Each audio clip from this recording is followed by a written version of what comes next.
Mais il est évident que nous allons avoir, à moins de retour à la raison, par exemple des leaders de l'Union européenne par rapport à l'approvisionnement en énergie de la Russie, notamment en gaz, un hiver où les industries vont travailler au ralenti ou à l'arrêt, où les foyers, les ménages vont avoir de la peine à se chauffer.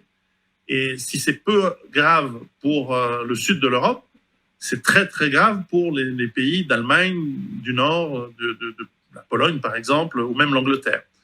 Car on voit déjà aujourd'hui en premier effet les prix qui ont augmenté de manière gigantesque et qui sont impayables pour la plupart des gens. La plupart des gens ne vont pas réussir à payer ces coûts d'électricité, de gaz, etc.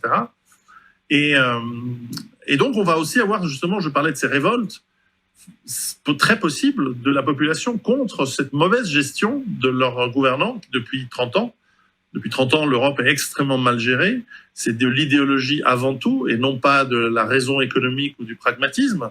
Et on sait bien à quel point les idéologies, dans le passé, on a pu voir le communisme, on a pu voir le fascisme, le nazisme, elles ont amené les populations qui ont suivi cette leadership, ces partis, dans des catastrophes qui sont parfois de la guerre civile, et parfois simplement un niveau économique qui fait que le mécontentement est tel que les gens sont heureux quand le système s'arrête. C'était le cas de l'Union soviétique